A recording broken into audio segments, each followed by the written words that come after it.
In this broadcast, I would like to discuss not only the future outlook for Roki Sasaki, who is once again drawing criticism from some media outlets, but also the challenges that Japanese athletes will face moving forward.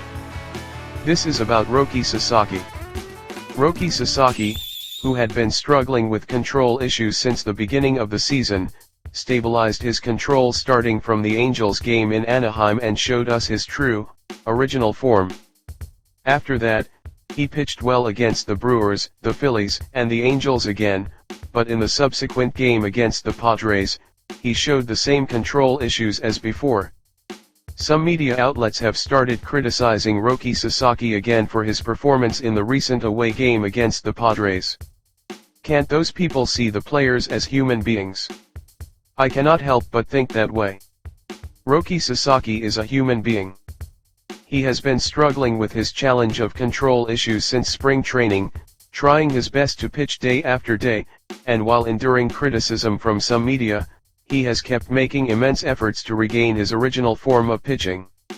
He was finally able to showcase that in the Angels game in Anaheim, and after that, his stable pitching continued for several games. Considering all of this, it is highly likely that fatigue has accumulated in Roki Sasaki's body. Unlike Yoshinobu Yamamoto and Shohei Ohtani, Roki Sasaki does not have enough stamina built up yet. That is exactly why, as the season progressed and entered the middle phase, fatigue accumulated in his body, which led to his performance in the recent away game against the Padres, as we see it on this program. In other words, it is not that Roki Sasaki went back to being a pitcher with control issues, but rather that fatigue accumulated as a cost of his previous high performances, and he pitched in the Padres game while the fatigue was not fully gone. Roki Sasaki still has many areas of inexperience and challenges. It is premature to demand continuous and stable performance like that of Yoshinobu Yamamoto and Shohei Ohtani.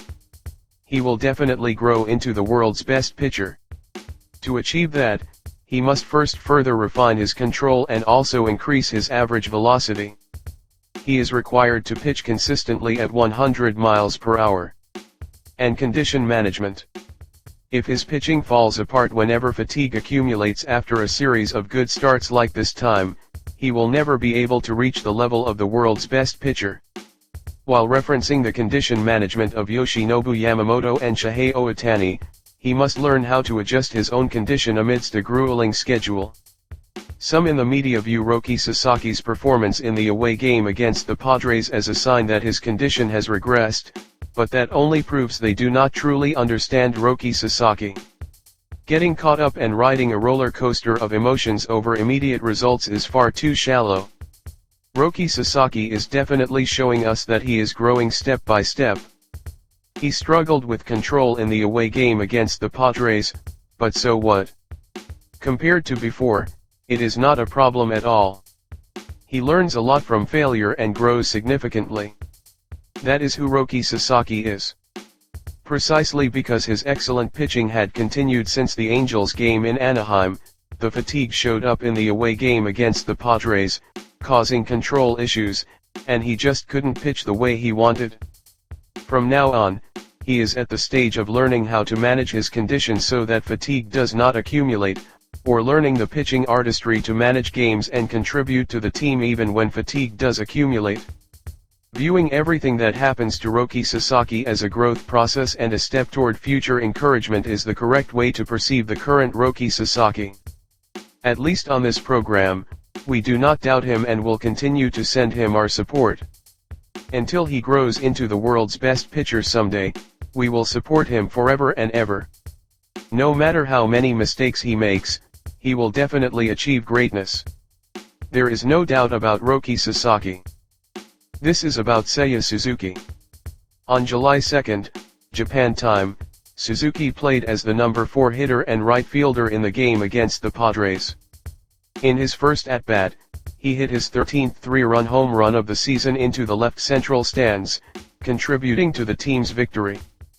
With this home run, Suzuki achieved 100 career home runs in MLB. This is the first such feat for a Japanese right-handed hitter, and I would like to congratulate him. This brings up one of the future challenges for Japanese players. Kazuma Okamoto is active as a powerful right-handed hitter just like Seiya Suzuki, but they are currently the only right-handed hitters from Japan active in MLB. As for left-handed hitters, starting with Shohei Ohtani, there are Munetaka Murakami and Masataka Yoshida. Rintaro Sasaki, a featured player in this year's draft, is also a left-handed hitter. Teruaki Sato of the Hanshin Tigers, who aims to move to MLB this off-season, is also a left-handed hitter. The reality is that there are few powerful right-handed hitters among Japanese players. That is exactly why the existence of Suzuki and Okamoto is very precious, and we highly anticipate the emergence of future Japanese right-handed or switch-hitting power hitters. Preceding that, Seiya Suzuki achieving his 100th MLB home run gives dreams to Japanese children and will lead to an opportunity for them to think that they also want to hit home runs in MLB as right-handed hitters. Kazuma Okamoto's success is also reported daily in Japan, which is a very good thing. I hope that many Japanese right-handed or switch-hitting power hitters will be born in the future. Among Japanese left-handed hitters, Shohei Ohtani is showcasing performances that earn him the title of unicorn. Following him, Munetaka Murakami is also showing amazing performances.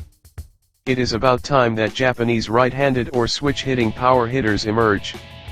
I would like to look forward to the rise of future Japanese players. I hope Seiya Suzuki will continue to hit many home runs and do his best to aim for 40 home runs. That is all for today. Thank you very much.